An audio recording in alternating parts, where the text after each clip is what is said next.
Bum bum bum bum bum bum bum bum bum bum bum bum. The Peter Dislike Show. Bum bum bum bum bum bum bum.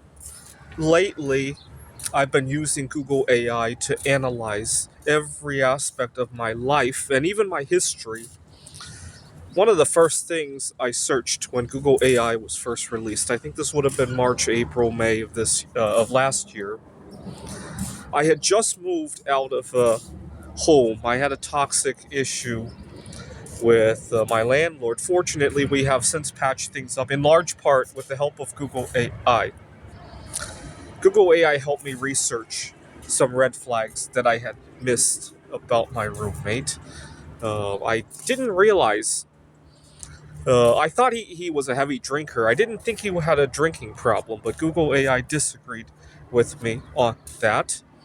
And Google AI noticed a few boundary violations early on in my relationship with the landlord. I had inputted like how I had interacted with him when I first moved in, when I first handed over my deposit, and all the other fun stuff during the entire relationship. And Google AI noticed that I missed a number of things, so that's good.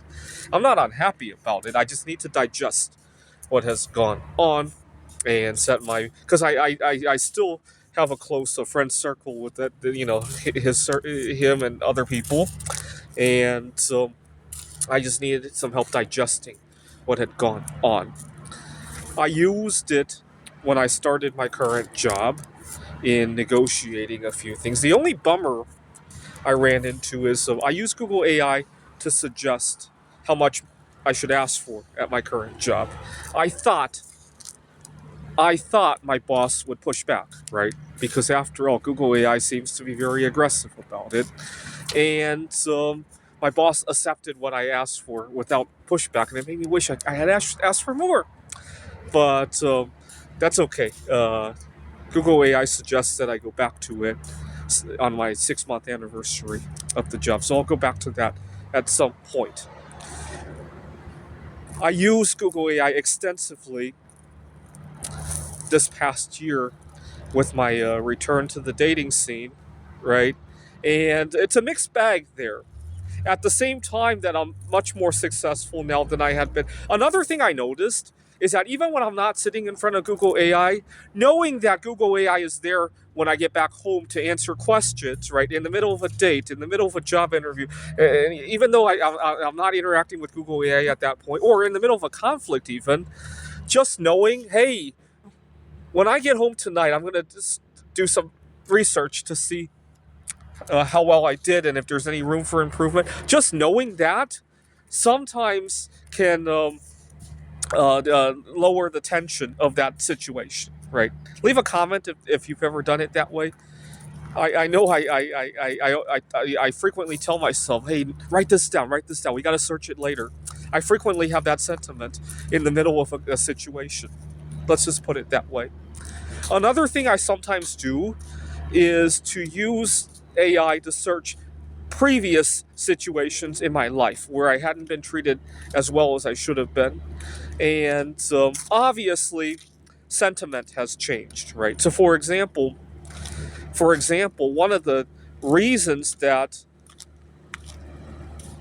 I like my current job that I'm at is that I had a situation where I work at a tutoring center. One of our students had brought in some food that I'm allergic to, and my boss handled it very well. Let's just leave it at that. At previous jobs, that hasn't always been the case, and I asked AI if I handled previous situations differently. AI is sometimes way more aggressive than I would like to be, suggesting that I escalate complaints to the EEOC or the state. And you know what? A lot of times I forget, and Google AI will scold me for this. I forget that I go to work to conduct business, right? Sometimes I get too first name basis with my colleagues, my boss. The concept of bringing up the EEOC just doesn't flow well in those situations, right? It still doesn't flow very well. The only difference is that now I'm a lot financially better off than I had been 4 years ago. I could afford to not let it flow well, right? At the time, I couldn't, which is what made it very tricky, right? Obviously, political sentiment has shifted a lot in the last decade or so, right? 10 years ago, a lot of times if you had allergies at work, you were on your own, right? Today, the sentiment doesn't seem to flow in that direction anymore, right? I am running into another tricky situation at the moment. So, as I mentioned, I have a job that treats me well despite my food allergies. And I would hate to give that up because I think this is the only job that I've ever had where I actually got treated right in this matter. But I'm looking at another job, and so I don't know if I should make the leap or if I should keep both jobs and then burn myself out. In a previous life, I attempted to keep both jobs in a situation just like this. The end result is I have neither of them now. Let's just put it that way. I would hate to repeat that experience, right? So I was asking Google AI about it. Google AI actually leaned toward me having both jobs, but making sure I outsource other things, right? And I think that's actually not a bad suggestion. At the time, I kept the previous life that was I kept both jobs, but I was aggressively investing and really didn't take good care of myself, and I think that was my downfall. All right. Um, One thing I do have to be careful with the especially with the dating life. A lot of times I get so consumed with using Google AI to solve all of my problems, and then by the time I find a connection with somebody, wait a minute, I haven't even connected with this person. Google AI has been doing everything, and it's a big wake up call of how much I've been using AI. Right? Sometimes in the middle of a discussion with my boss, wait a minute. Who's talking to the boss? Is it me or the AI? Right? It's leave a comment if you've ever had one of those little moments like that. This is the Peter Dislike Show. Bum bum bum bum bum bum bum bum bum bum bum bum. The Peter Dislike Show. Bum bum bum bum bum bum bum.